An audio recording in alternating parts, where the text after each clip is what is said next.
बहुत बहुत स्वागत है आप सभी का आपके अपने YouTube channel Shukla study point में। मैं शिवम शुक्ला आप सभी दोस्तों का हार्दिक स्वागत करता हूं। दोस्तों बीए सेकंड सेमेस्टर के बारे में आज हम बात करेंगे। संस्कृत विषय वस्तु होगी आपकी, अर्थात संस्कृत बीए सेकंड सेमेस्टर में जो संस्कृत से प्रश्न पूछे जाने वाले हैं उनके बारे में हम चर्चा करेंगे। संस्कृत के जो पेपर है आपका उसका क्या नाम है ये बता दूं, संस्कृत गद्य साहित्य अनुवाद एवं संगणक प्रयोग। संगणक माने कंप्यूटर होता है, तो आपको बता दूं यहाँ पर संस्कृत गद्य साहित्य के बारे में पढ़ना है, उसके कुछ अनुवाद के बारे में भी आपको देखना है और संगणक अनुप्रयोग यानी कि जो कंप्यूटर होता है उसका क्या प्रयोग वगैरह होता है इसके बारे में भी जानने का प्रयास रहेगा। तो सेकंड सेमेस्टर में आपको यही पढ़ना संस्कृत साहित्य में। ओके, ये बात ध्यान रखिएगा आप सभी लोग। तो आइए हम इसके सॉल्व मॉडल पेपर की ओर बढ़ेंगे और लगभग 100 से अधिक महत्वपूर्ण प्रश्नों पर चर्चा करेंगे जो कि ऑब्जेक्टिव टाइप के होंगे। जल्द ही लिखित टाइप के प्रश्नों को भी आपको दिखाने का प्रयास, लिखित टाइप के जो प्रश्नों के आपके समक्ष प्रस्तुत करने का प्रयास रहेगा शुक्ला स्टडी पॉइंट के द्वारा। लगातार आपके साथ में जुड़ा हुआ हूँ। इससे पहले आप देखेंगे political science, sociology, home science, मध्यकालीन इतिहास, इसके अलावा आप लोग अलग अलग सब्जेक्ट के और भी देखे होंगे, शिक्षा शास्त्र वगैरह का। ठीक है, और इस समय मैं आप लोगों के समक्ष लेकर के हाजिर हूँ संस्कृत का, और इसके जस्ट बाद में आपको जो है इकोनॉमिक्स का मिल जाएगा। कल तक आपको इकोनॉमिक्स का जो है एक प्रकार से लेक्चर मिल जाएगा। ओके, तो ये बात ध्यान रखिए। कल आपके जो आज रात के ये 9 बजे से क्लास हो रही संस्कृत साहित्य की, कल रात के 9 बजे से आपकी क्लास होगी किसकी, तो इकोनॉमिक्स की। कल रात 8 बजे से आप मतलब कि रात 9 बजे से आपकी क्लास होगी, तो उसके लिए तैयार हो जाइए। हम बात करेंगे बहुत महत्वपूर्ण 100 ऑब्जेक्टिव टाइप के प्रश्नों को इसमें, और ऐसे ही परीक्षा में आपके प्रश्न आएंगे, ये बात ध्यान रखिएगा। तो संस्कृत से एक भी प्रश्न आपका नहीं छूटेगा। आइए हम देखते हैं और बड़े ही आसानी से हर एक प्रश्नों को हम जानने का प्रयास करेंगे और समझेंगे। ओके, चलिए पहला प्रश्न आपके समक्ष इसी श्रृंखला में हाजिर है आपके लोगों के समक्ष। कवियों के ज्ञान की कसौटी क्या है? पद्य होती है, गद्य है, या फिर वेद विद्या, या फिर उपनिषद विद्या? तो कवियों के ज्ञान की जो कसौटी होती है वो क्या है भाई? वो गद्य होती है। कवियों के ज्ञान की कसौटी को हम क्या कहते हैं? गद्य कहते हैं। ऑप्शन नंबर इसका बी करेक्ट होगा। अगला प्रश्न देखिएगा, संस्कृत गद्य काव्य के मुख्य भेद कितने हैं? संस्कृत गद्य काव्य के मुख्य भेद कितने हैं? 4 हैं, 2 हैं, 8 हैं, या 3 हैं? बताइए। संस्कृत गद्य काव्य के मुख्य रूप से कितने भेद हैं? तो मुख्य रूप से 2 भेद हैं संस्कृत गद्य काव्य के। कितने भेद हैं भाई? मुख्य रूप से 2 भेद हैं संस्कृत जो है गद्य काव्य के। कितने भेद हैं? तो 2 भेद हैं। ओके, ये बात ध्यान रखेंगे। गद्य काव्य किसे कहते हैं? गद्य काव्य की बात की जाए तो गद्य काव्य 2 शब्दों से मिलकर के बना। एक तो गद्य, तो गद्य धातु से बना है वो गद्य। ओके, और यत जो है वो प्रत्यय लगा हुआ है, तो गद्य धातु से यत प्रत्यय लगाने से बनता है गद्य काव्य। और दंडी और जो है एक प्रकार से दंडी जो एक प्रकार से क्या रहे हैं? आचार्य रहे हैं दंडी, और इसके अलावा बहुत सारे लोग रहे हैं जिन्होंने इसमें, जैसे दंडी, शूद्रक, पंडित अंबिका दत्त व्यास, और इसके अलावा आप देखेंगे और भी तमाम सारे लोग, जैसे सुबंधु हो गए। ठीक है, इसके अलावा आप देखेंगे और सारे विद्वान हो गए जो अलग अलग तरीके से आते हैं और हमारे जो है संस्कृत साहित्य में मूलभूत जो है उसको देते हैं, मतलब अवधारणाओं को देते हैं। जिस प्रकार से मतलब हिंदी में कवि होते हैं उसी प्रकार से दंडी वगैरह ये आचार्य हैं। अलंकृत संस्कृत के प्रथम गद्यकार के रूप में दंडी माने जाते हैं। और इस आप समझेंगे कि दंडी जो है एक प्रकार से इनकी उपाधि थी, हो सकता है, और इनका वास्तविक नाम आज भी अज्ञात है लोगों को। काव्यादर्श जब हम पढ़ते हैं, काव्यादर्श इनकी रचना है दंडी की, तो जब हम उसको पढ़ते हैं तो इससे स्पष्ट होता है कि जो दंडी थे ये जो है दक्षिणायत थे, और संभवतः जो है विदर्भ देशीय ये थे। कौन? दंडी जो थे। ओके, ये बात ध्यान रखेंगे। दंडी, इसके अलावा बाणभट्ट आप देखेंगे, बाणभट्ट का जीवन परिचय। और बाणभट्ट संस्कृत साहित्य में, इतिहास में अगर देखा जाए संस्कृत साहित्य के इतिहास में, तो वहाँ कवि जो बाणभट्ट हैं इनका सबसे ज़्यादा महत्वपूर्ण योगदान है। और संस्कृत में माने हुए गद्य सम्राट जो है अगर कोई कहे जाते हैं तो बाणभट्ट ही कहे जाते हैं। इनकी रचना हर्षचरित्र है जो कि बड़ी फेमस है। इनका जन्म वात्स्यायन वंश में हुआ था और विद्या के क्षेत्र में बहुत ही प्रसिद्ध ये वंश माना जाता है शुरुआत से ही, ये बात ध्यान रखें। कादम्बरी के भी रचना इनकी रही है। तो इस प्रकार से बहुत ये सारे विद्वान हुए जिन्होंने हिंदी मतलब कि संस्कृत गद्य को आगे बढ़ाने में बड़ा महत्वपूर्ण योगदान दिया है। तो उसी श्रृंखला में यहाँ पर आपसे पूछा गया था कि गद्य काव्य क्या होता है। ठीक है, जो है शूद्रक संस्कृत नाट्य साहित्य में एक प्रकार से जो है मृच्छकटिक का अपना विशिष्ट स्थान इनमें रखते हैं। और जो है इसके रचयिता का नाम क्या है? जो ये मृच्छकटिक जो रचना है इसके रचयिता हैं शूद्रक। और शूद्रक मुख्य रूप से कौन थे यह निश्चित नहीं है कि कौन थे। इनके व्यक्तित्व पर जो है पर्याप्त प्रकाश नहीं पड़ता है। आप किसी भी रचना को उठा करके देखेंगे, एक व्यक्ति हैं प्रोफेसर कीथ। प्रोफेसर कीथ जो है कहते हैं शूद्रक के बारे में कि रामिल या फिर सौमिल नामक के 2 कवियों ने चारुदत्त नाटक को परिवर्तित करके इसे नाटक का रूप प्रदान किया था। ओके, तो इस प्रकार से आप देखेंगे कि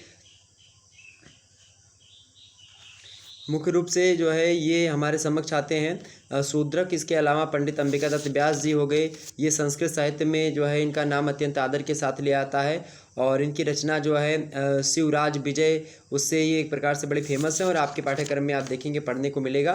तो कहीं ना कहीं पे आप देखेंगे गद्य काव्य जो है ये दंडी तथा अग्नि पुराण ने गद्य को स्वरूप मतलब कि दिया है और इसका स्वरूप बताया। और छंदो विशिष्ट पाद से रहित पद समूह को गद्य कहते हैं, ऐसा बताया इन दोनों ने। किसने अग्नि पुराण में भी यही बताया गया, सॉरी अग्नि पुराणकार ने भी यही बताया और इसके अलावा दंडी ने भी यही बताया कि छंदो विशिष्ट पाद से रहित पद समूह जो होता है उसी को हम क्या कहते हैं, गद्य कहते हैं। यानी कि या पादः पद संतानो गद्य तदपि गद्यते।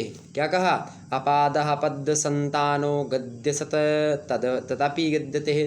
क्या कहा, आपादः पद संतानो गद्य तदपि गद्यते। ओके, गद्य काव्य उसे कहते हैं जो पद्य बंध से रहित हो, जिसमें रस, भाव, भाषा, अलंकार आदि का क्या होता है, सुंदर समन्वय होता है, वो गद्य काव्य होता है। ओके, गद्य काव्य के कितने भेद हैं भाई, तो 2 भेद हैं, यही आपसे प्रश्न पूछा गया था।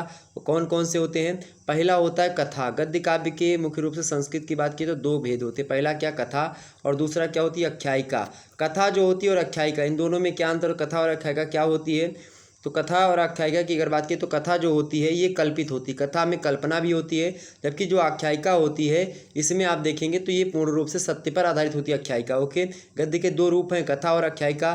कथा क्या होती है, कल्पित होती है, कवि के जो है कल्पना से अनुरंजित होती है, लेकिन जो आख्यायिका होती है ये इसकी कथा वस्तु जो होती है वो सत्य होती है, यानी कि सही होती है। दूसरी बात यह है कि कथा का वक्ता नायक से कोई इतर व्यक्ति होता है, यानी कि कथा का जो नायक यानी कि जो हीरो होता है कहानी का वो कोई दूसरा भी हो सकता है। ऐसा जरूरी नहीं कि जो लेखक हो वही अभिनय करे या फिर वही कथा का जो है नायक रहे, ठीक है, ऐसा नहीं, कोई दूसरा व्यक्ति होता है। जबकि जो है आख्यायिका जो होती है नायक स्वयं आख्यायिका का वक्ता होता है। जो नायक होता है यानी जो हीरो होता है, जो कहानी लिखने वाला होता है, आख्यायिका लिखने वाला होता है, वो स्वयं जो है सारी चीज़ें करता है। तीसरी बात ये, कथा में उच्छ्वास का विभाजन नहीं होता है, जबकि आख्यायिका का विभाजन उच्छ्वासों में होता है। इसके अलावा कथा में जो है वक्त्र और अपरवक्त्र छंदों का प्रयोग नहीं होता है, जबकि आख्यायिका में आप देखेंगे तो इन मतलब कि छंदों की जो भावी घटनाएं होती है उनकी सूचना दी जाती है, ये बात ध्यान रखेंगे। जो है इसके अलावा कान्हा, हरण, संग्राम, विप्रलंब, इन सभी का वर्णन कथा में आप देख सकते हैं, जबकि आख्यायिका में ऐसा कोई प्रतीत जो है नहीं होता है। ये सारी चीज़ें हैं कथा और आख्यायिका में। और अच्छा, कादम्बरी जो रचना है इसको इसके बारे में कहा जाता है जो है कादम्बरी कथा है या आख्यायिका, इसमें जो है मतभेद ही भी है और ये आपके जो है पढ़ना पड़ता है। तो आपको कादम्बरी जो है सुकनोपदेश आपको पढ़ना पड़ता है, जो बाणभट्ट की रचना है, ये आपके पाठ्यक्रम में संकलित है। तो ये सब चीज़ें हैं। तो भाई बाणभट्ट की जो अंतिम रचना है कादम्बरी, इसे कथा की कोटि में रखा जाता है और बाणभट्ट ने स्वयं इसे अद्वितीय कथा कहा है और विशेषण से भी मंडित किया है। और इसमें कथा कवि कल्पित है और कादम्बरी की काल्पनिक कथा कवि के मस्तिष्क की उपज है। इसमें जो है चंद्रापीड़ और जो है वैशंपायन के 3 जन्मों का वृत्तांत जो है दिखाई पड़ता है और इसमें विप्रलंब, श्रृंगार आदि का समावेश भी हुआ है। और अतः जब ये सब सारी चीज़ें हो जाती तो हमें पता चल जाता है कथा है ये। तो आपसे अगर पूछे कादम्बरी कथा है या आख्यायिका तो क्या बताएंगे, कादम्बरी एक कथा है। अंतिम रचना है किसकी, बाणभट्ट की। ओके, चलिए हम आगे बढ़ते हैं और प्रश्नों की ओर, नहीं तो अगर विस्तार से यहीं पर बताने लगेंगे तो बहुत ज़्यादा आपका जो है टाइम ले लेंगे। ओके, चलिए आगे देखते हैं। तो संस्कृत गद्य काव्य के कितने मुख्य भेद हैं भैया, 2 भेद हैं, कथा और आख्यायिका। ऑप्शन नंबर इसका सा करेक्ट होगा। अगला प्रश्न देखिए, कादम्बरी के रचनाकार कौन है। कादम्बरी के रचनाकार कौन है, सभी को पता होगा कौन है, बाणभट्ट हैं। ओके, ये कथा है कि आख्यायिका है कादम्बरी, तो ये एक क्या है, कथा है। ओके, चूंकि ये कल्पित है कवि के द्वारा। इसके अलावा इसमें विप्रलंब, श्रृंगार यानी रस भी देखने को आपको मिल जाता है और ये इसको हम कथा की कोटि में रखेंगे सर्वदा। ओके, तो ये ऑप्शन नंबर इसका डी करेक्ट होगा। अगला प्रश्न आपके समक्ष है, सुबंधु की रचना है। सुबंधु की रचना कौन सी भाई, सुबंधु की रचना वासवदत्ता है या 10 कुमार चरितम है या कादम्बरी है या गद्य चिंतामणि है। तो भाई अगर सुबंधु की रचना की बात की तो इनकी रचना कौन सी है, इनकी रचना का नाम है वासवदत्ता। क्या रचना है, वासवदत्ता। ऑप्शन नंबर आ में दिया है, करेक्ट आंसर वही होगा। आगे बढ़ते हैं और इन मुद्दों को समझने का प्रयास। अगला प्रश्न आप लोग देखिएगा, बड़े अच्छे अच्छे प्रश्न आपके समक्ष में ला रहा हूँ, एग्जाम्स में यही सब पूछे जाएंगे और भी कोई प्रश्न नहीं बनेगा, ये बात ध्यान रखिएगा। एक बार सभी लोग वीडियो को लाइक और शेयर कर दीजिएगा। प्रश्न है कि 10 कुमार चरितम के रचनाकार हैं। 10 कुमार चरितम के रचनाकार कौन है? रोमिल हैं या सुबंधु हैं, दंडी हैं, या फिर जो है गुणाढ़ हैं? कौन है? तो जो है 10 कुमार चरितम के रचनाकार कौन है? दंडी हैं, आचार्य दंडी। ऑप्शन नंबर इसका द करेक्ट होगा। अगला प्रश्न आपके समक्ष है, अवंती सुंदरी कथा के रचनाकार कौन है? अवंती सुंदरी कथा, इसके रचनाकार कौन है? सुबंधु हैं या बाण भट्ट हैं या फिर दंडी हैं या फिर जो है गुणाढ़ हैं? कौन है? बताने का प्रयास करेंगे। तो अवंती सुंदरी कथा ये भी दंडी की है, ऑप्शन नंबर इसका सी करेक्ट होगा। अगला प्रश्न देखिएगा, महाकवि शूद्रक कृत प्रकरण ग्रंथ कौन सा है? मृच्छकटिकम, रामचरितम या चारुदत्तम या फिर चंद्रापीड़ कथा? बताएं। तो महाकवि शूद्रक कृत प्रकरण ग्रंथ जो है वो मृच्छकटिकम ही है, ऑप्शन नंबर इसका आ करेक्ट होगा। अगला प्रश्न आपके समक्ष है, मृच्छकटिकम के नायक या नायिका कौन से हैं? चारुदत्त या धूता या चंद्रापीड़ या बसंत सेना या चारुदत्ता एवं बसंत सेना या फिर इनमें से कोई नहीं? तो बताएं। तो जो मृच्छकटिकम जिसके रचनाकार जो है शूद्रक है, इनमें नायक और नायिका कौन कौन है? तो इसका नायक जो है, आप देखिए नायक और नायिका की बात की जाए तो चारुदत्त जो है नायक है, बसंत सेना जो है ये कौन है? नायिका है। ओके, तो बात है ऑप्शन नंबर इसका सी करेक्ट होगा, चारुदत्त एवं बसंत सेना। ओके, अगला प्रश्न देखिएगा, शिवराज विजय के रचनाकार कौन है? शिवराज विजय के रचनाकार हैं, बताने का प्रयास करेंगे। शिवराज विजय के रचनाकार हैं, ऑप्शन ए बाण भट्ट, बी है पंडित अंबिका दत्त व्यास, सी है दंडी और डी है पंडिता छमाराव। बताइए शिवराज विजय के रचनाकार कौन है इनमें से? तो पंडित अंबिका दत्त व्यास जो हैं ये शिवराज विजय के रचनाकार है, ऑप्शन नंबर इसका बा करेक्ट होगा। ओके, अगला प्रश्न देखिएगा, पंडित छमाराव, प्रश्न क्या है? पंडित छमाराव की रचना कौन सी है? मीरा लहरी या फिर सत्यग्राह गीता या ग्राम्य ज्योति या फिर उपयुक्त सभी? बताने का प्रयास करेंगे। तो पंडित छमाराव की जो रचना है ग्रह गीता भी है, मीरा लहरी भी है, ग्राम ज्योति भी है, यानी कि ये सभी, ऑप्शन नंबर इसका डी करेक्ट होगा। तो इस प्रकार से आप लोगों ने देखा बहुत सारे प्रश्न। शिवराज विजय की अगर बात की जाए, शिवराज विजय गद्य काव्य की श्रेणी में जो है अग्र श्रेणी में आता है और शिवराज विजय ऐतिहासिक उपन्यास की श्रेणी में आता है और इसको लिखा था पंडित अंबिका दत्त व्यास जी ने। किसने लिखा था? पंडित अंबिका दत्त व्यास जी ने। तो व्यास जी ने शिवाजी के ऐतिहासिक कथानक पर कल्पना का रंग चढ़ा करके उसे हृदयग्राही बनाया है इस रचना को। और इसकी शैली अगर बात करें शिवराज विजय की तो कादम्बरी के समान, जो कादम्बरी है बाण भट्ट की, उसी के समान शैली में लिखी गई है। और शिवराज विजय में आप देखेंगे वाक्य विन्यास का प्रयोग भी है, रसों का प्रयोग भी है, अलंकारों का प्रयोग भी किया गया। तो इन सभी का प्रयोग करते हुए प्राचीन परंपरा के अनुसार और रूप विधान पाश्चात्य परंपरा के अनुसार भी दिखाई पड़ते हैं। और इससे आप देखेंगे तो प्राच्य एवं प्राचीत्य, मतलब प्राच्य एवं प्रातीच्य शैली दोनों का समन्वय, यानी कि पाश्चात्य शैली और अपनी भारतीय शैली दोनों को मिला करके ये एक प्रकार से प्रगतिवादी यानी समन्वयात्मक प्रगतिवादी उपन्यास इसको हम बोल सकते हैं। किसको? शिवराज विजय को। ओके, बात ध्यान रखेंगे। क्लियर हो गई बातें? आगे बढ़ते हैं अगले प्रश्न की ओर। अगली प्रश्न अगर आपसे पूछेगा कि सुखनोपदेश ये रचना किसकी है, आपके पाठ्यक्रम में है, इकाई 2 में संकलित है सुखनोपदेश, बाण भट्ट की जो है बाण भट्ट ने लिखा सुखनोपदेश। तो इसके बारे में एग्जाम से प्रश्न आए दिनों पूछा आता रहता है। तो आप लोगों के लिए यहाँ पर जो है हमने सोचा कि इससे भी तमाम सारे प्रश्न आपके समक्ष रख दिए हैं ताकि आपको कोई दिक्कत ना समझने में। तो मैंने इसको प्रश्न रखा तमाम सारे प्रश्न को। आइए हम समझते हैं कौन कौन सी प्रश्न आपकी परीक्षा की दृष्टि से इंपॉर्टेंट है। चलिए भाई, एक बार वीडियो को लाइक और शेयर कर दीजिएगा सभी लोग। चलिए, प्रश्न आपके समक्ष आया कि कादम्बरी के लेखक कौन है? बताइए कादम्बरी के लेखक कौन है? बाण है या कालिदास, हर्ष है या भवभूति हैं? बताइए। तो कादम्बरी के लेखक कौन है? बाण है, यानी कि बाण भट्ट जी। ऑप्शन नंबर इसका आ करेक्ट होगा। अगला प्रश्न देखिएगा, बाण भट्ट की गद्य रीति है, बाण भट्ट की गद्य रीति कौन सी है? जो है पांचाली, गौड़ी या फिर वैदर्भी या इनमें से कोई नहीं? तो बाण भट्ट की गद्य रीति कौन सी है? बाण भट्ट की जो गद्य रीति है वो पांचाली है। ऑप्शन नंबर इसका आ करेक्ट होगा। अगला प्रश्न देखिएगा, अगला प्रश्न आपके समक्ष कौन सा है? अगला प्रश्न है बाण भट्ट का समय है 6वीं शताब्दी। पूछा क्या गया आपसे? बाण भट्ट का समय 6वीं शताब्दी, 5वीं शताब्दी, 7वीं शताब्दी या 8वीं शताब्दी? बताइए। बाण भट्ट का समय है, बाण भट्ट का समय क्या है? तो बिल्कुल 7वीं शताब्दी के आसपास बाण भट्ट का यही समय है। बाण भट्ट जो है इसी समय में है। ओके, बात ध्यान। सुखनोपदेश बाण भट्ट की आत्मकथा है, मतलब बाण भट्ट ने लिखा है। ओके, इसके अलावा जो सुखनोपदेश है ग्रंथ है, इसका आधार ग्रंथ अगर आपसे पूछा जाए कौन है, तो इसका आधार ग्रंथ कौन सा? कादम्बरी जो है बाण भट्ट की जो है ही है और उसी का एक प्रकार से क्या है ये आधार ग्रंथ है। कौन? सुखनोपदेश। ओके, ये बात ध्यान रखेंगे। ये बात क्लियर हो गई? ये बात क्लियर हो गई? कोई दिक्कत? एक बार वीडियो को लाइक और शेयर जरूर कर दीजिएगा। ओके, ये बात ध्यान रखेंगे। और कादम्बरी कैसा काव्य है, तो एक प्रकार से ये कथा काव्य आता है। और आपसे पूछा गया कि बाणभट्ट जो थे उनके आश्रयदाता कौन थे, तो बाणभट्ट के आश्रयदाता कौन थे, हर्षवर्धन जो थे ये इनके आश्रयदाता थे। ओके, हर्षवर्धन के आश्रयदाता थे कौन, बाणभट्ट। ओके, ध्यान रखिएगा ये बात। और बाणभट्ट की और रचनाओं के अगर नाम से पूछेगा तो हर्षचरितम, हर्षवर्धन के यहाँ पर रहते चूँकि, तो इसीलिए हर्षवर्धन भी रचना इन्हीं की, हर्षचरितम रचना इनकी है। और कादम्बरी, ये दो मुख्य रूप से रचनाएं हैं जो कि बड़ी फेमस है इनकी। ओके, ये बात ध्यान रखेंगे। बाणभट्ट की माताजी का नाम राजदेवी था, पिताजी का नाम चित्रभानु था, और भाइयों के नाम की बात की तो चित्रसेन और मित्रसेन इनके भाई थे, और ये वात्यायन वंश में जो है पैदा हुए थे, ये बात भी ध्यान रखेंगे। और जो है सुकनास किसका और किन किन गुणों वाली मंत्री मतलब वाला मंत्री था जो सुकनास था, तो उज्जैनी के राजा तारापीठ जो थे उनका मंत्री होता है सुकनास, और जो कि पंडित है, नीतज्ञ है, दूरदर्शी बहुत ज़्यादा है, अनुभवी है, और अनुभवी के साथ साथ ये अमात्य के पद पर भी कार्य कर रहा है। तो इस प्रकार से इसके बारे में तारापीठ अच्छा कौन था, तारापीठ क्या था या तारापीठ कौन था, तो तारापीठ उज्जैनी का राजा था और चंद्रापीठ का पिता था। चंद्रापीठ लड़के थे यानी कि युवराज थे, तारापीठ के लड़के थे कौन, चंद्रापीठ। और उज्जैनी के जो सम्राट थे कौन, तारापीठ, उनके रचना लड़के कौन थे, चंद्रापीठ। और उसमें चंद्रापीठ को सुकनास नामक अपने योग्य आमात्य से उपदेश दिलाया है, उसी को आप यहाँ पर देखेंगे सुकनास उपदेश। तो सुकनास उपदेश जो है यही है आपका। सुकनास कौन था, मंत्री था किसका, तारापीठ का मंत्री था। तारापीठ कौन थे, उज्जैनी के राजा थे, उनके लड़के कौन थे, चंद्रापीठ। तो इसी पूरी की पूरी कहानी जो होती है ये घूमती रहती है, ये बात भी आप ध्यान रखेंगे। ओके, क्लियर हो गई बातें।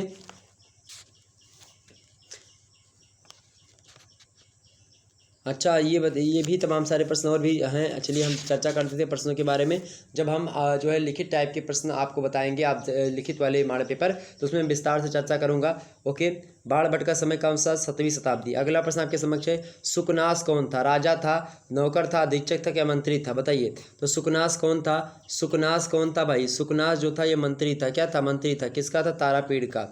अगला प्रश्न है, चंद्रापीठ कौन था, चंद्रापीठ सेनापति था, उपदेशक था, राजकुमार था या फिर राजा था, कौन था, बताइए। तो चंद्रापीठ जो था ये कौन था, राजकुमार था। चंद्रापीठ राजकुमार था, इनके पिता कौन थे, तो ये तारापीठ थे जो कि राजा थे। ओके, कहाँ के, उज्जैनी के। अगला प्रश्न है, बाण की माता का नाम है, लक्ष्मी देवी, सरस्वती देवी, राज देवी या उमा देवी, बताइए। बाण जो है बाणभट्ट, उनकी माता का क्या नाम है, बाणभट्ट की माता का क्या नाम है, राज देवी। मैंने आपको बताया था, ऑप्शन नंबर इसका सा करेक्ट होगा। अगला प्रश्न देखिएगा, बाण के भाई थे, बाण के भाई कौन थे, चित्रसेन या मित्रसेन या फिर चित्रसेन, हरिसेन, हरिसेन या मित्रसेन या रविसेन या चित्रसेन। तो चित्रसेन और मित्रसेन कौन थे, चित्रसेन और मित्रसेन जो थे वो बाणभट्ट के भाई थे। ऑप्शन नंबर ए में दिए चित्रसेन और मित्रसेन, करेक्ट आंसर। अगला प्रश्न, मैंने इन सभी के बारे में आपको बता ही दिया पहले ही। हर्षचरितम के लेखक कौन है, भवभूति हैं, कालिदास है, शूद्रक है, बाणभट्ट है, बताइए। हर्षचरितम के लेखक कौन है, हर्षचरित, चूँकि हर्ष के यहाँ पर ये जो है आश्रयदाता के रूप में रहते थे कौन, अब बाणभट्ट, तो इसीलिए हर्षचरितम इन्हीं की रचना, ऑप्शन नंबर इसका सा करेक्ट होगा। ओके, बात ध्यान रखेंगे। अगला प्रश्न देखिएगा, बाणभट्ट की कृति नहीं है इनमें से, कादम्बरी बाणभट्ट की है, हर्षचरितम बाणभट्ट की है। ओके, और इसमें से देखिए 10 कुमार चरितम या फिर चंडी शतकम, अब इन दोनों में से बताइए। तो कादम्बरी और हर्षचरित तो क्लियर हो गया कि ये बाणभट्ट की रचना है, और चंडी शतकम भी इन्हीं की रचना है, चंडी शतकम भी इन्हीं की रचना बाणभट्ट की, 10 कुमार चरितम इनकी रचना नहीं है। ऑप्शन नंबर डी करेक्ट होगा। अगला प्रश्न आप देखिएगा, कादम्बरी में किस सरोवर का वर्णन किया गया है, कादम्बरी रचना में किस सरोवर के बारे में बताया गया है, अछोद सरोवर के बारे में, अछोद सरोवर या फिर पंपा सरोवर के बारे में, या मान सरोवर के बारे में, या कुंद सरोवर के बारे में। तो कादम्बरी में किस सरोवर का वर्णन किया गया है, कादम्बरी जो रचना है जो कि बाणभट्ट की है उसमें किस सरोवर के बारे में वर्णन किया गया है, तो अछोद सरोवर के बारे में बताएगा। ऑप्शन नंबर इसका आ करेक्ट होगा।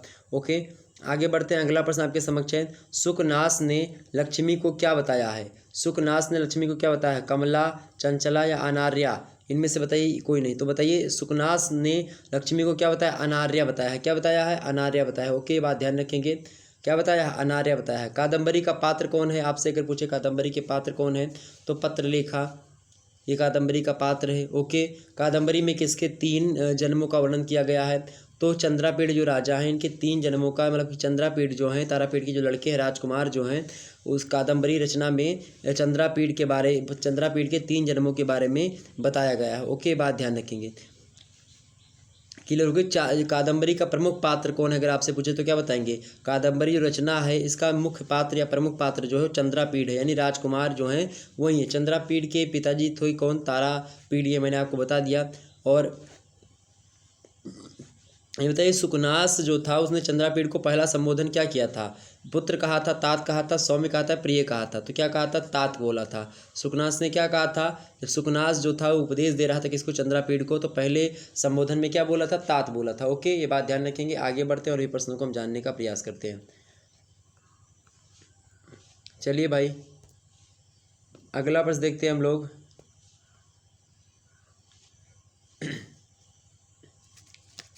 अगला प्रश्न देखिएगा सभी लोग। अगला प्रश्न क्या आपके समक्ष है? अगला प्रश्न है कि अभिषेक की सामग्री किसने एकत्रित की? सुकनास ने एकत्रित करी थी, या तारापीड़ ने, या द्वारपालों ने, या सैनिकों ने? तो अभिषेक की सामग्री किसने एकत्रित की थी? तो भाई किसने करी थी? द्वारपालों ने एकत्रित की थी। ऑप्शन नंबर इसका सा करेक्ट होगा।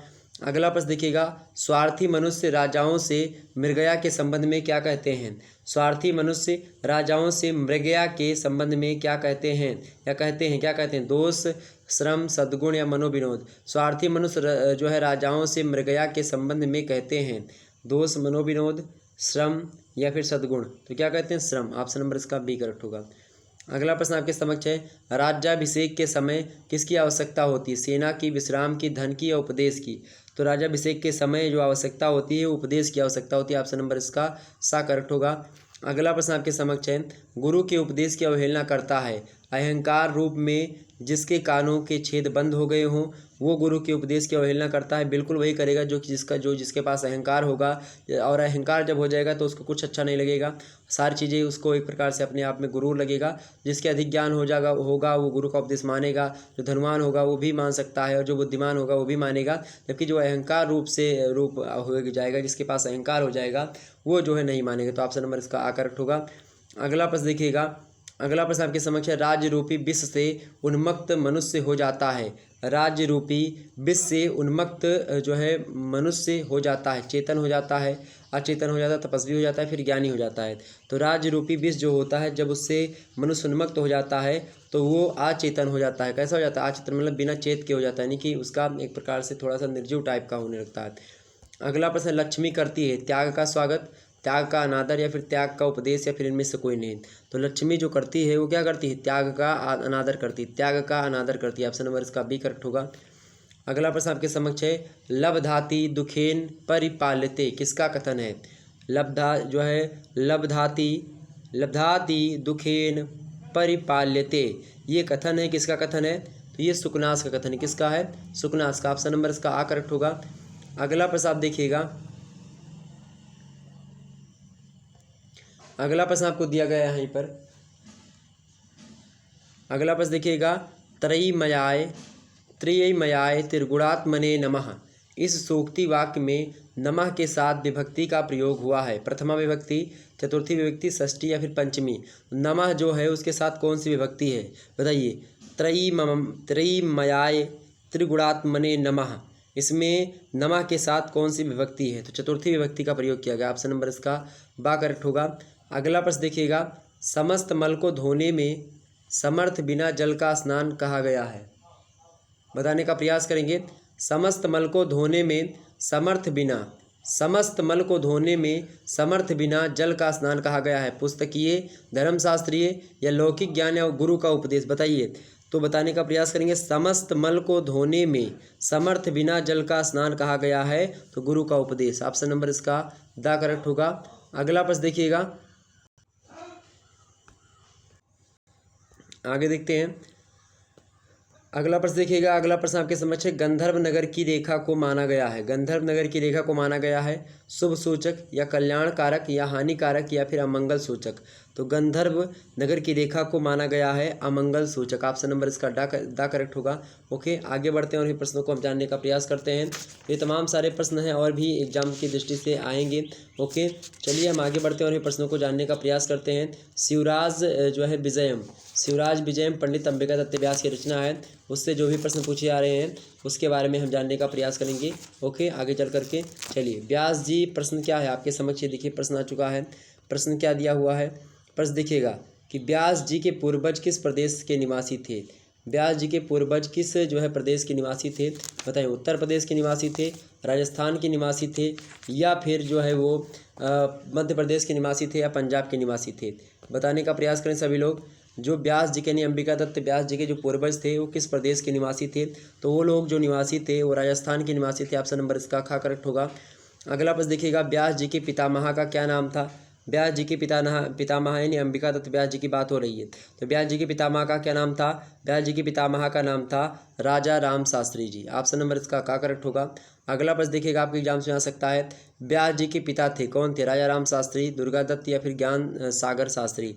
बताइए, पितामह का नाम क्या था? राजा राम शास्त्री। अगर आपसे पूछे पिताजी का नाम, तो दुर्गा दत्त था। क्या नाम था पिताजी का? दुर्गा दत्त। ऑप्शन नंबर इसका खा करेक्ट होगा। अगला प्रश्न देखिएगा, अगला प्रश्न आपसे समक्ष प्रस्तुत है कि शिवराज विजय के प्रथम विराम का प्रथम निश्वास किसके वर्णन से आरंभ किया गया है? बताइए, शिवराज विजय के प्रथम विराम का प्रथम निश्वास किसके वर्णन से आरंभ किया गया है? तो प्रातः काल के। ओके, ऑप्शन नंबर इसका घ करेक्ट होगा। अगला प्रश्न आप देखिएगा, शिवराज विजय के प्रथम विराम के प्रथम निश्वास के पहले वाक्य में भगवान किसको कहा गया? विष्णु को, शिव को, चंद्रमा को, या सूर्य को? बताइए।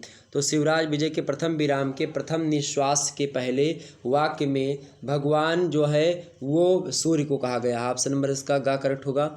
अगला प्रश्न देखिएगा, अगला प्रश्न आपके समक्ष दिया हुआ है कि विष्णोर माया भगवती यया सम्मोहित जयन जगत सूक्ति को लेखक ने कहाँ से लेकर के शिवराज विजय के प्रारंभ में प्रयोग किया है? भगवत से लिया है, रामायण से लिया, फिर बेणी संहार से लिया? कहाँ से लिया है? बताइए। विष्णोर माया भगवती यया सम्मोहितन जगत, ये बताइए, ये सूक्ति जो है लेखक ने कहाँ से लिया है? भागवत से, रामायण से, या फिर बेणी संहार से? तो इसको जो है भागवत से लिया। ऑप्शन नंबर इसका का करेक्ट होगा। अगला प्रश्न देखिएगा, पंडित अंबिका दत्त व्यास ने भागवत से उद्धृत विष्णोर माया जो सूक्ति अभी मैंने पढ़ी, विष्णोर माया भगवती यया सम्मोहितन जगत, ये जो एक प्रकार से जो सूक्ति है इसको किस रूप में प्रयोग किया है? नांदी पाठ के रूप में प्रयोग किया है, या जैसे तुलसीदास जी ने प्रयोग किया था मंगलाचरण के रूप में वैसे किया है, या वस्तु निर्देशन के रूप में किया है? इनमें से कोई नहीं। तो भाई इस जो सूक्ति इसका प्रयोग जो है मंगलाचरण के रूप में किया है। तुलसीदास जी की रचना आपको पता ही होगा रामचरितमानस। श्री रामचरितमानस में आपने देखा होगा मंगलाचरण के प्रयोग से तुलसीदास जी की जो रामायण प्रारंभ होती है, वर्ण नाम अरसंघा नाम रसा नाम छंद सामपी और मंगला नाम च कर्तारो बंदे बाणी विनायको भवानी शंकरो बंदे श्रद्धा विश्वास रूपिणो याभ्याम बिना न पचंती सिद्धा स्वांता स्थमीश्वरम। इस जो है श्लोक से आपकी प्रारंभ होती है। भगवान गणेश और सरस्वती माता का ध्यान होता है। इस प्रकार से आगे और भी देवी देवताओं का ध्यान करते हो तुलसीदास जी आगे बढ़ते हैं। ठीक इसी प्रकार से यहाँ पे भी। अगला प्रश्न क्या है? आकाश मंडल के मणि रूप हैं चंद्रदेव, सूर्यदेव, या फिर शुक्रदेव, या तारागण? बताइए। प्रश्न है आकाश मंडल के मणि रूप हैं, तो आकाश मंडल के मणि रूप कौन है? सूर्यदेव जो हैं ये आकाश मंडल के मणि रूप में है। ऑप्शन नंबर इसका खा करेक्ट होगा। अगला प्रश्न आपके समक्ष है, अहोरात्र को कौन जन्म देता है? अहोरात्र को कौन जन्म देता है? चंद्रमा, सूर्य, विष्णु, या ब्रह्मा? तो सूर्य देते हैं। ऑप्शन नंबर इसका का करेक्ट होगा। अगला प्रश्न आप देखिएगा, सूर्य संवत्सर को कितने भागों में विभक्त किया गया? 2 या फिर 6 या 30 या 12 में? तो सूर्य संवत्सर को यानी संवत्सर का दूसरा राहु ऐसे पांचवा केतु, वो बोलते नहीं है अब राशि वगैरह फल वगैरह आप पढ़ेंगे तो उसमें। तो सूर्य जो है संवत्सर को कितने भागों में बांटा गया है? तो 12 भागों में बांटा गया। सूर्य संवत्सर को 12 भागों में बांटा गया। ऑप्शन नंबर इसका घा करेक्ट होगा। ये चीज़ें क्लियर हो गई आपकी। आगे बढ़ते हैं हम और भी प्रश्नों को जानने का प्रयास करते हैं। ओके, चलिए अगला प्रश्न आपके समक्ष है। अगला प्रश्न आपके समक्ष कौन सा आ चुका है? अगला प्रश्न आप सभी लोग देखिएगा, एक बार वीडियो को लाइक और शेयर भी कर दीजिएगा। अगला प्रश्न है आपके समक्ष, क्या प्रश्न है कि भावादि दर्शन है ज्ञाते है काल बेगा, ये सूक्ति और किस ग्रंथ से उद्धृत है? महाभारत से, भगवत गीता से, अभिज्ञान शकुंतलम कालिदास की रचना जो है उससे, या फिर शिवराज विजय से? तो बताने का प्रयास करेंगे तो बिल्कुल शिवराज विजय से, अंबिका दत्त व्यास जी की जो रचना है। अगला प्रश्न देखिएगा, महमूद रत्न और शिव की मूर्ति के खंड गजनी किस प्रकार ले गया? हाथियों पर लाद कर, या गाड़ियों पर लाद कर, या फिर दासों के सिर पर रखकर, या ऊँटों पर लाद कर? बताइए।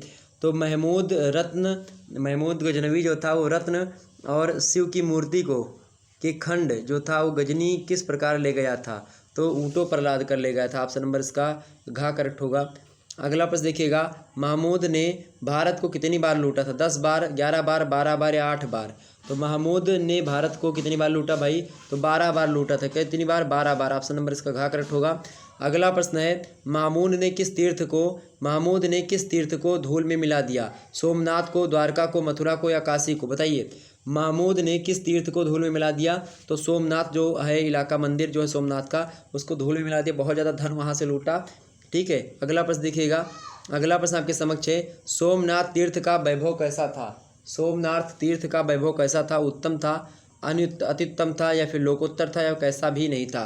तो सोमनाथ का तीर्थ कैसा था भाई? सोमनाथ तीर्थ का वैभव कैसा था? तो लोकोत्तर था। कैसा था? लोकोत्तर। ऑप्शन नंबर इसका गा करेक्ट होगा।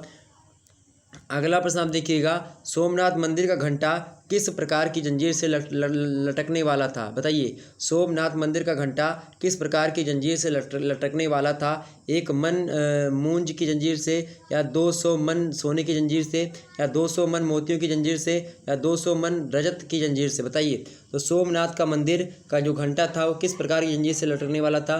तो 200 मन सोने की जंजीर से लटकने वाला था। ऑप्शन नंबर इसका खा करेक्ट होगा। ओके, चलिए आगे बढ़ते हैं। अगला प्रश्न आपके समक्ष आ चुका है। अगला प्रश्न है कि साचा दग्ध मुखा तानि रत्नानि मूर्तिखंडानि चा क्रम क्रम जो है क्रामेलक पुष्ठेषु आरोप्य गजनी नाम राजधानी प्राविशता। यहाँ दग्धमुखा जो है किसके लिए प्रयोग किया गया है? यानी जो ये श्लोक है कौन सा?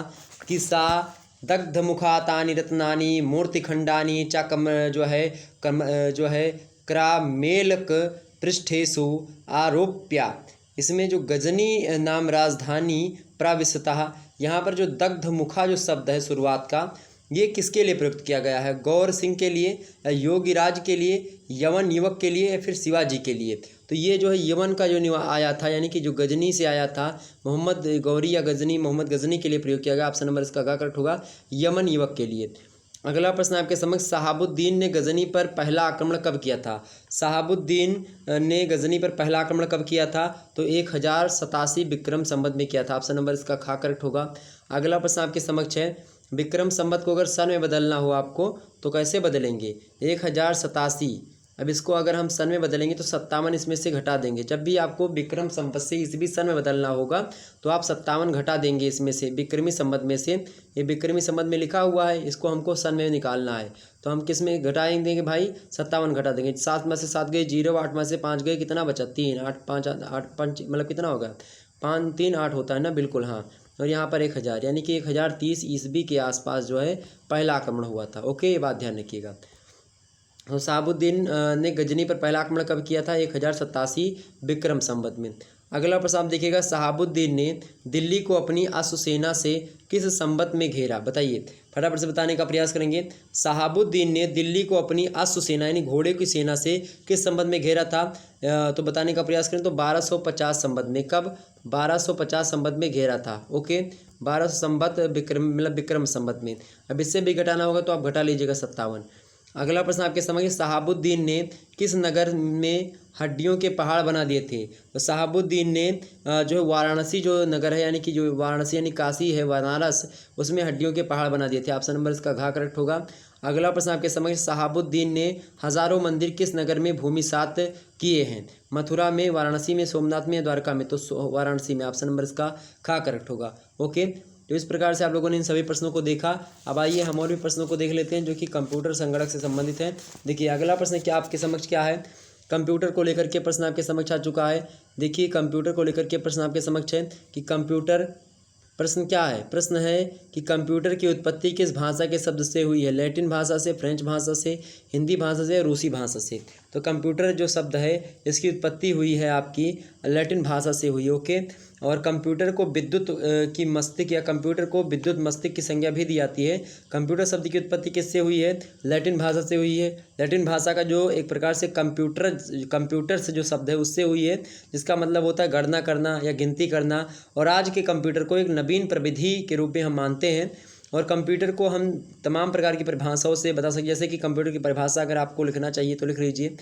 कंप्यूटर जो होती है एक ऐसी विद्युतीय विधि होती है जो विभिन्न प्रकार की सूचनाओं को निर्देशों के अनुरूप विश्लेषण करके परिणामों को विश्वसनीय तथा वैध रूप से हमारे समक्ष प्रस्तुत करती है।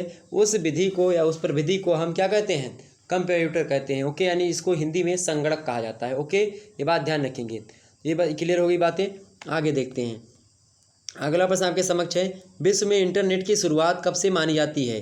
तो 1969 से 1970 से 1980 से या फिर 1972 से। तो इंटरनेट की शुरुआत कब से मानी जाती है? तो 1969 ईस्वी से इंटरनेट की शुरुआत मानी थी विश्व में। ऑप्शन नंबर इसका आ करेक्ट होगा।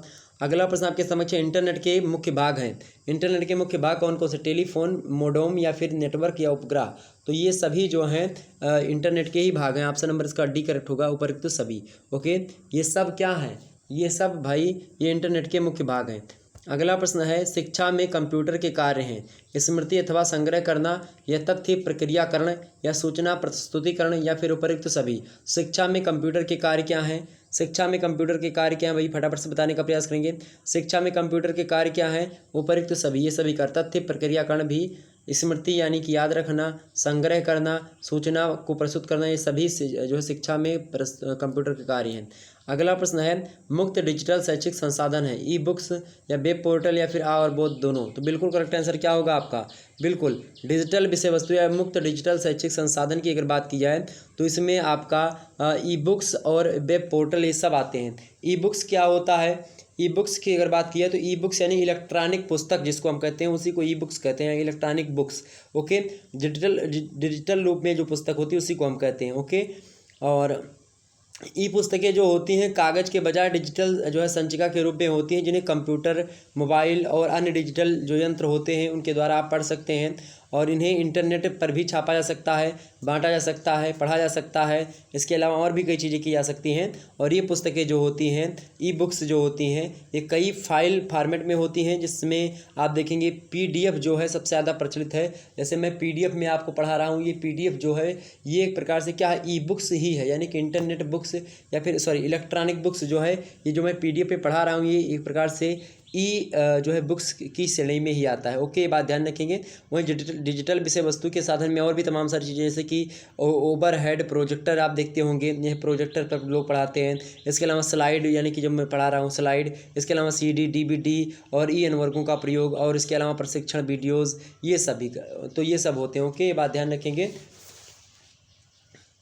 तो यही सब चीज़ें होती हैं। आगे देखते हैं। अगला प्रश्न आपके समक्ष है, कंप्यूटर के जनक कौन है? कंप्यूटर के जनक कौन है भाई? कंप्यूटर के जनक कौन है? चार्ल्स बेबेज हैं, डाल्टन है, मूरे हैं, फोर्ड है। बिल्कुल सभी को पता होगा कंप्यूटर के जनक कौन है? Charles Babbage. ऑप्शन नंबर इसका आ करेक्ट होगा। अगला प्रश्न देखिएगा, कंप्यूटर साक्षरता दिवस मनाया जाता है।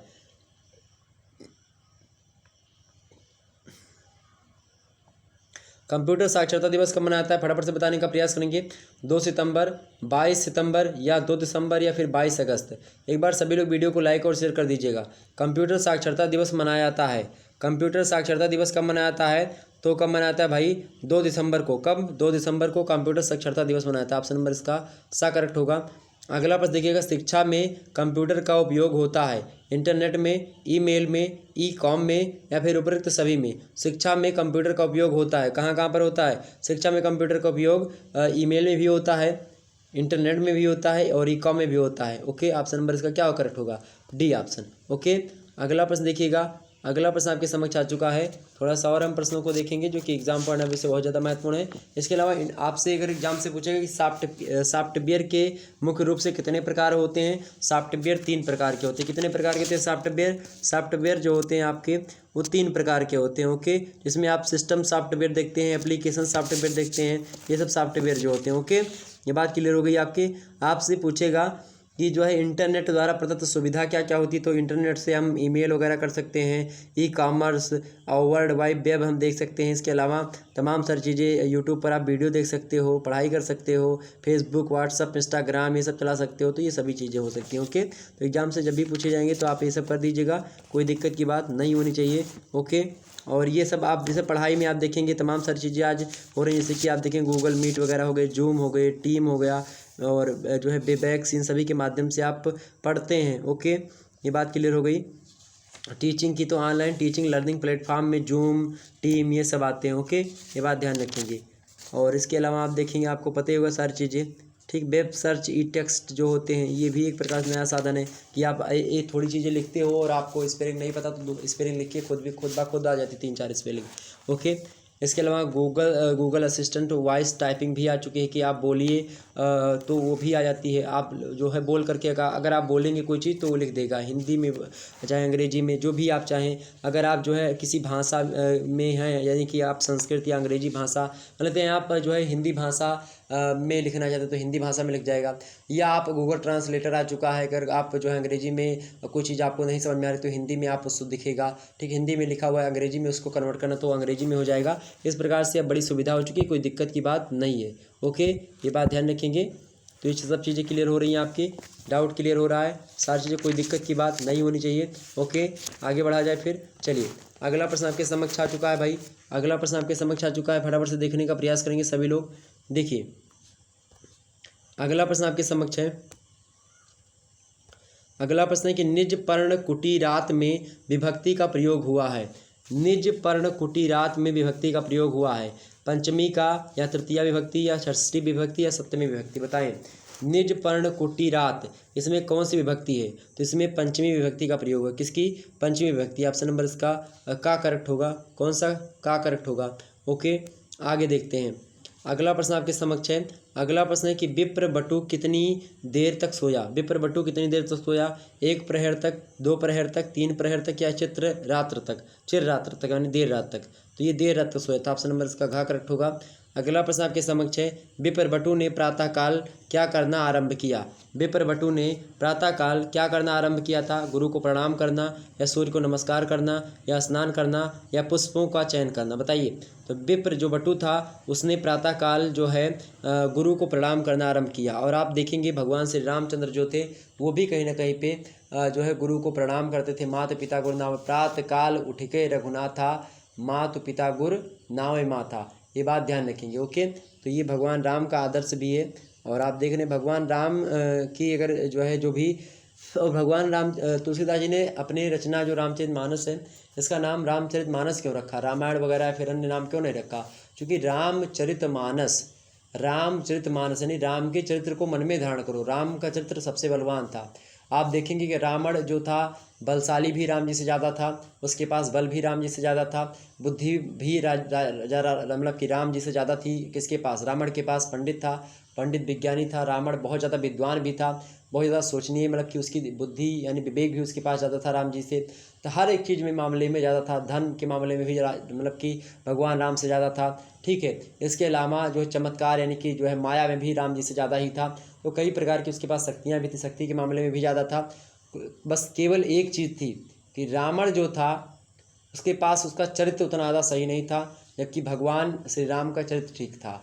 और इसीलिए भगवान श्री राम ने लंका पर विजय प्राप्त करी, आपको पता होगा। ओके, तो ये चीज़ आप समझिएगा। हर चीज़ में बलवान है, अगर आपका चरित्र सही नहीं है तो फिर उसके बाद में आपका कुछ नहीं हो सकता। ओके, ये बात हमारा रामचरितमानस सिखाता है। और राम जी का एक प्रकार से यही कथनाम था कि अपनी नारी को छोड़ सभी दुनिया में जितनी नारी हैं, रिश्ते में मेरे कुछ और नहीं, माँ बेटी बहन हमारी हैं। इस प्रकार से उनका ध्येय रहा, इस प्रकार से राम जी की एक प्रकार से मानसिकता रही है। और उसी मानसिकता के साथ वो युद्ध लड़ने गए। और जब भी बाद में क्या होता है कि माता सीता पर जब कलंक लगाता है वो धोबी, उसके बाद में क्या कहते हैं? भगवान श्री राम कहते नहीं, प्रजा कह रही है चलो माता सीता को जंगल में भेजा। आप सोचो, ये एक माने में स्त्री, बहुत सारी जो है स्त्रियां कहती हैं कि ये गलत हुआ, माता सीता को वन में भेज दिया। उसमें सब प्रभु की माया थी और इसमें बाकी कुछ नहीं था। समाज को दिखाना था कि समाज, ताकि अब आगे चल करके कोई ऐसी बोली ना बोल सके। ओके, ताकि कुछ मतलब कि बोले तो सोच समझ करके बोले, तथ्यों के साथ बोले, ऐसा नहीं कि फर्जी बोल दे। ओके, ये बात ध्यान रखेंगे। और राजा को कहीं ना कहीं पे अपनी राजा जो होता है, राजा के लिए सबसे पहले अपनी पत्नी वगैरह कुछ नहीं होती उसकी। सबसे पहला कर्तव्य राजा का प्रजा पालन होता है, प्रजा का रक्षण करना होता है। ओके, ये बात ध्यान रखिएगा। हालांकि चलिए हम आगे बढ़ते हैं और मुद्दों को समझने का प्रयास करते हैं। अगला प्रश्न क्या है आपके समक्ष? अगला प्रश्न कि इस विप्रवटु का रंग कैसा था? इस विप्रवटु का रंग कैसा था? गौर था, पांडु था, श्याम था, रक्तिम था? ये क्या था भाई? ये गौर था, यानी कि गोरा था। विप्रवटु कैसा था? गोरा था। ओके, ये कि या मैं विप्रवटु वगैरह आपको मैं बता रहा हूँ ये क्या है विप्रवटु वगैरह, आपको समझ में नहीं आ रहा होगा ना। ये चीज़ें जो है शिवराज विजयम जो रचना है उसके प्रथम निवास जो है आपके पाठ्यक्रम में संकलित है। और उसी से जो है ये बताया रहा हूँ मैं, उसी से प्रश्न पूछा जा रहा है। ओके, बात ध्यान रखेंगे। अच्छा, इनका जन्म कब हुआ था अंबिका दत्त व्यास जी का? संस्कृत के साहित्य के विख्यात गद्य कवि हैं पंडित अंबिका दत्त व्यास जी। इनका जन्म 1858 ईस्वी में हुआ था। मृत्यु इनकी हुई थी, कब हुई थी इनकी? 1957 ईस्वी में, विक्रम संवत के 1957 ईस्वी में इनकी मृत्यु हो जाती है। मार्गशीर्ष त्रयोदशी सोमवार को इनकी मृत्यु होती है। इनकी बहुत सारी रचनाएं, मतलब कि इनको बहुत सारी उपाधियाँ भी मिली हैं। अंबिका दत्त व्यास जी को कौन कौन सी उपाधियाँ मिली हैं भाई? जो है घटिका शतकम, मतलब कि घटिका शतक इनकी उपाधि है। शतावधान, सुकवि, भारत रत्न, भारत भूषण, अभिनव बाण, इन तमाम सारी उपाधियों से अंबिका दत्त व्यास जी को नवाजा गया है। ओके, ये बात ध्यान रखेंगे। इनकी बहुत सारी रचनाएं भी, जैसे कि शिवराज विजय इनकी रचना, जो कि आपके पाठ्यक्रम में उसका प्रथम निवास। इसके अलावा सामवतम इनकी रचना है। ललिता नाटिका इनकी रचना है। अबोध इनकी रचना है। इसके अलावा निवारण इनकी रचना है। ओके, अबोध निवारण इनकी रचना है, पूरी की पूरी रचना है। इसके अलावा सांख्य सागर सुधा इनकी रचना है। इस प्रकार से इनकी रचना है। ओके, तमाम सारी रचना इनकी है। और जो है चतुरंग चातुरी और कुंडली दर्पण, गद्य काव्य मीमांसा, ये सारी रचनाएं हिंदी में भी जो है प्रमुख रचनाओं का प्रणयन इन्होंने किया। ये सारी रचनाएं हिंदी की, कुछ जो मैंने बताया, कुंडली दर्पणम, चतुरंग चातुरी, ये सब रचनाएं। ओके, इसके अलावा हिंदी में भी और भी रचनाएं इनकी मिलती हैं। तो इस प्रकार से यहाँ पर चीज़ें मैंने आपको बता दी। तो यहीं पर उनकी रचना जो है शिवराज विजयम जो है, जो कि उसके प्रथम निवास से ही ये जो बपू वगैरह हैं, बपुवट, विप्र बपू, वटू, इनके रंग के बारे में पूछा गया तो गौर था। अगले प्रश्न की ओर हम बढ़ते हैं।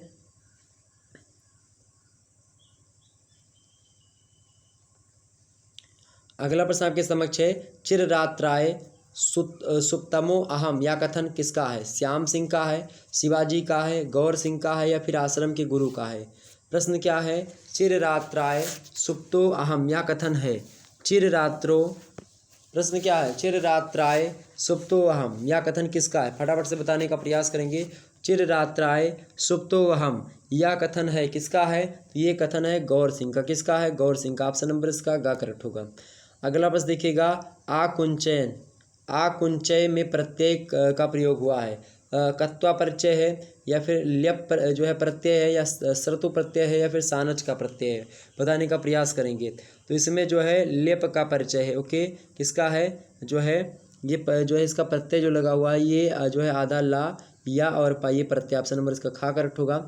अगला प्रश्न देखिएगा, विप्र बटु की अवस्था कितनी थी? 20 वर्ष की थी, 16 वर्ष की थी, 15 वर्ष की थी, या 18 वर्ष की थी? तो भाई विप्र बटु जो था उसकी अवस्था कितनी थी, कितने साल का था वो? तो 16 वर्षीय था। ऑप्शन नंबर इसका खा करेक्ट होगा।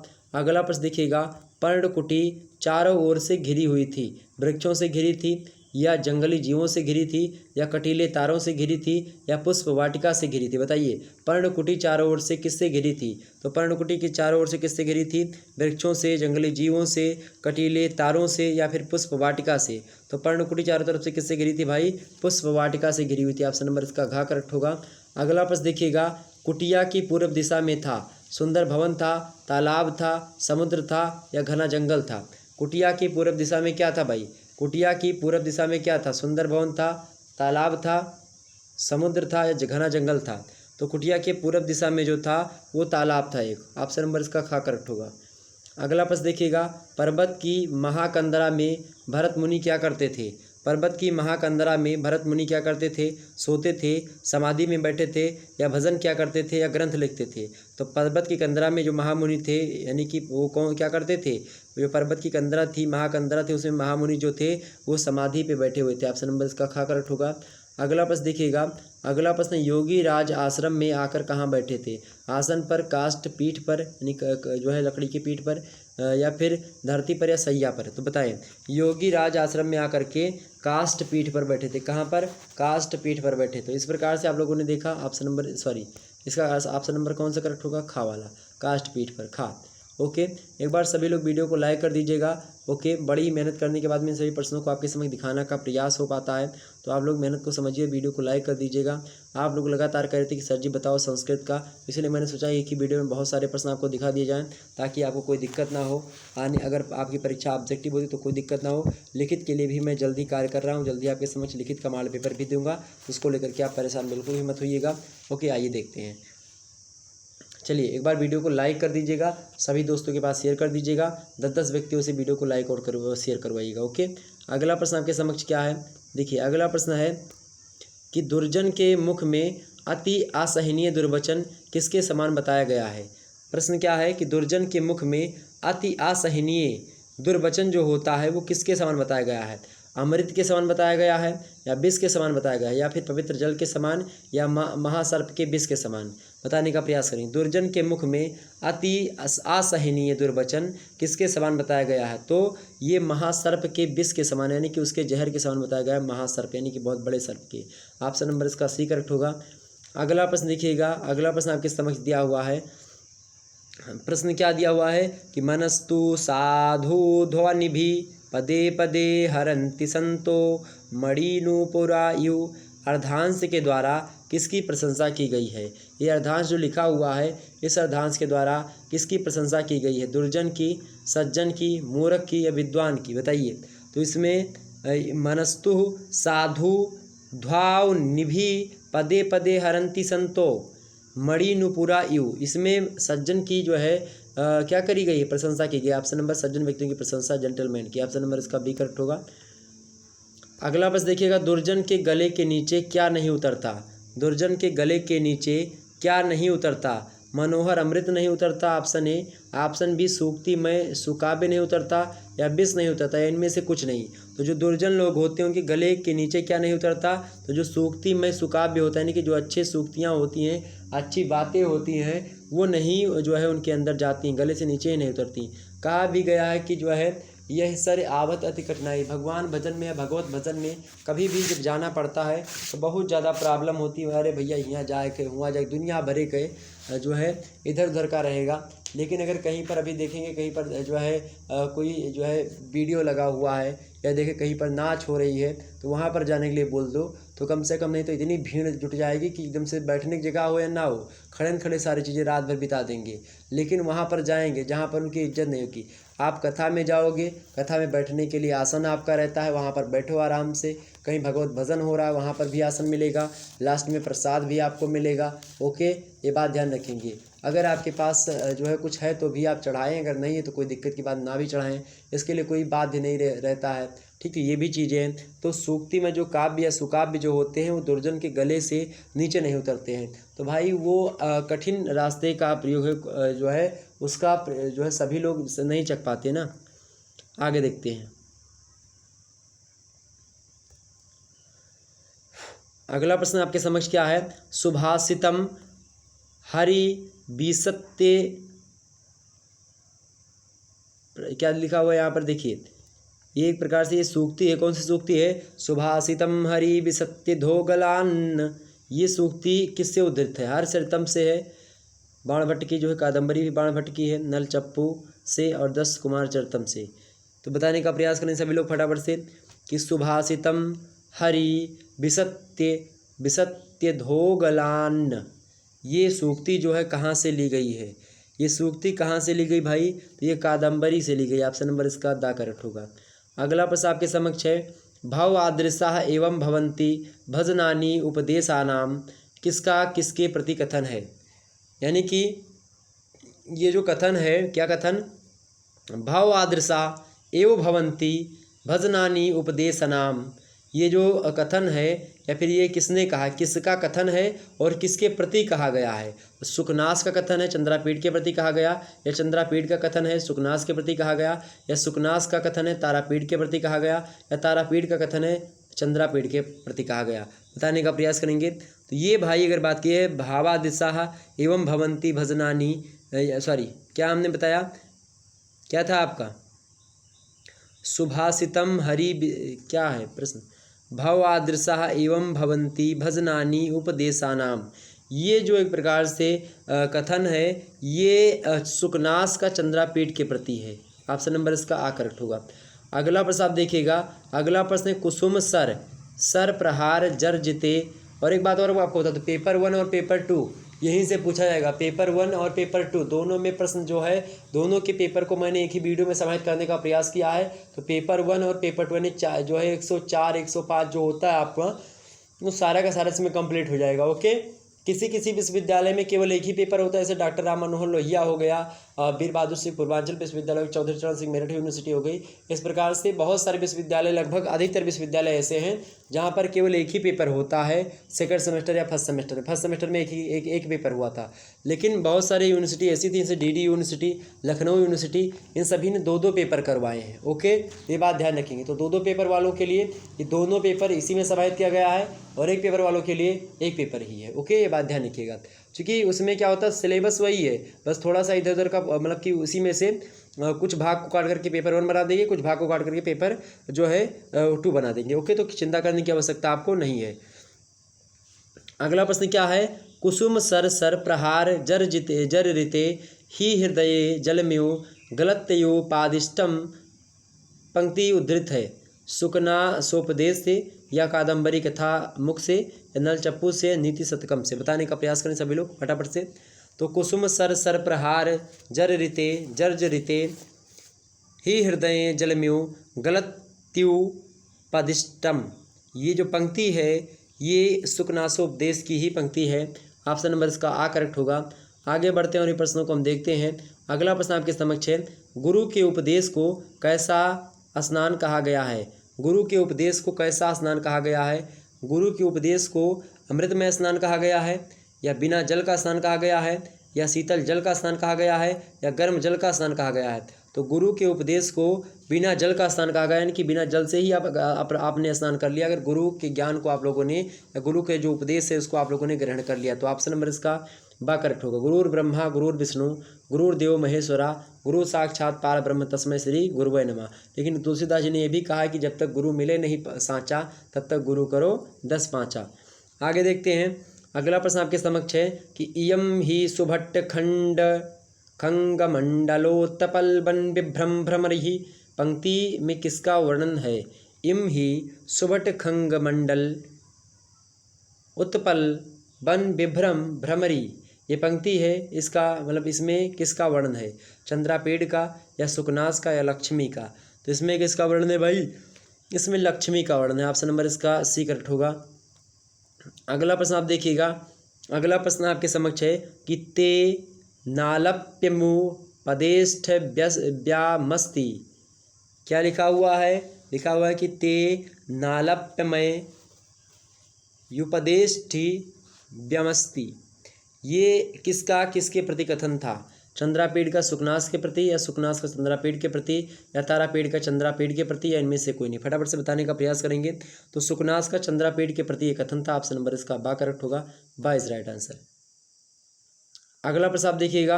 अगला प्रश्न है नित्य स्नान एवं शुचि से जो भी नहीं धुलता है वह क्या है। कीचड़ नहीं धुलता, या विषय शक्ति रूपी मैल का लेप, या कालिमा, या पीला रंग। बताने का प्रयास करें एक बार सभी लोग फटाफट से। वीडियो को लाइक और शेयर भी करते रहिएगा। नित्य स्नान एवं शुचि से भी जो नहीं धुलता वह क्या है। कीचड़, तो कीचड़ तो धुल जाएगा भाई। पीला रंग भी धुल जाएगा धोने से। कालिमा यानी जो है कालापन भी धुल जाएगा आपका। लेकिन जो विषय के प्रति आपकी आसक्ति, विषय आसक्ति जो है इसका रूपी यानी कि विषय के प्रति आसक्ति रूपी जो मैल है, इसका जो लेप अगर लग गया एक बार तो लेप नहीं धुलता है। आप कितना भी स्नान कर लो, कितना भी आप जो है लगातार प्रयास कर लो, उससे आपका वो मैल यानी जो विषयाशक्ति रूपी जो मैल होगा वो नहीं धुलेगा। ओके, बात ध्यान रखेंगे। अगर आपसे पूछे कि शीतल दवाओं से भी जो ठीक नहीं हो सकता वह क्या है, तो वह अभिमान रूपी जो दाह का ज्वर होता है वो शीतल दवाओं से भी नहीं ठीक हो सकता। ओके, ये बात ध्यान रखेंगे। अगर आपसे पूछेगा कि काम रूपी हाथी के लिए कदली वन किसे कहा गया है, तो लक्ष्मी को कदली वन भी कहा गया है। किसमें, सुकनासो उपदेश में। जब सुकनास जो होता है उपदेश देता है, किसको देता है उपदेश, चंद्रापेड़ को देता है। चंद्रापेड़ कौन है, चंद्रापेड़ जो है तारापीड़ के लड़के हैं, यानी राजकुमार चंद्रापेड़।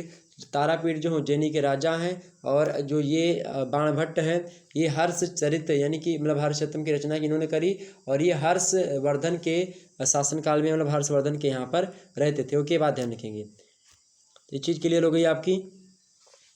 अगर आपसे पूछेगा कि न परिचयम रक्षति किसके लिए प्रयुक्त किया गया, गुरु उपदेश के लिए, या सुकनास के लिए, लक्ष्मी के लिए, चंद्रापेड़ के लिए, तो न परिचयम रक्षति, न परिचयम रक्षति ये लक्ष्मी के लिए प्रयोग किया गया। क्या, न परिचयम रक्षति ही। ओके, ये बात क्लियर हो गई आपकी। एग्जाम पॉइंट ऑफ से बढ़िया प्रश्न था जो कि मैंने आपको बता दिया। ओके, अच्छा, तो लक्ष्मी की उत्पत्ति कहाँ से हुई है। ब्रह्मा के मुख से हुई है, विष्णु के नाभि से, चंद्रमा की कांति से, सागर से। तो लक्ष्मी की उत्पत्ति कहाँ से हुई भाई? लक्ष्मी की उत्पत्ति जो हुई है ये समुद्र मंथन से हुई है, समुद्र मंथन से। ओके, बात ध्यान रखेंगे, जब समुद्र का मंथन होता तब लक्ष्मी माता की उत्पत्ति हुई है। लेकिन कहीं कहीं पर ब्रह्मा के मुख से भी मिलता है, लेकिन आप देखेंगे तो समुद्र से भी निकली हैं लक्ष्मी माता। ओके, ये बात ध्यान रखेंगे।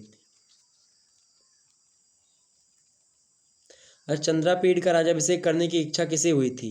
तो उनके पिता तारापीड़ को ही हुई थी। तो ये सब अगर एग्जाम से पूछेगा तो आप बता देंगे, कोई दिक्कत की बात नहीं होनी चाहिए। देखिए, और तमाम सारे सब्जेक्ट के, जैसे कि इकोनॉमिक्स का मॉडल पेपर जल्द ही आपके समक्ष आएगा। इसमें बहुत सारे प्रश्नों को मैं बताऊंगा। बीएस सेकंड सेमेस्टर का एक प्रकार से पेपर 1 और पेपर 2 दोनों को एक ही वीडियो में समाहित करने का प्रयास रहेगा।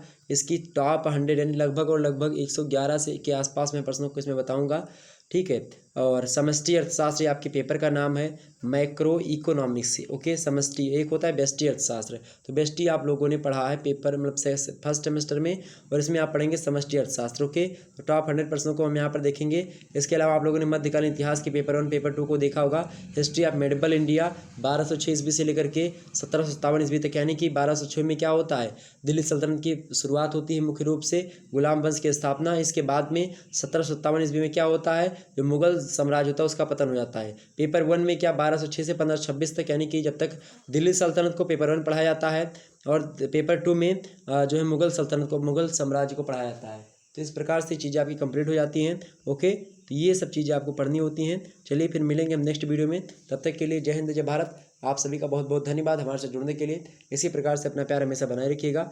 बहुत बहुत धन्यवाद। एक बार वीडियो को लाइक और शेयर अवश्य कर दीजिएगा, सभी दोस्तों के पास वीडियो को शेयर भी कर दीजिएगा। ओके, धन्यवाद।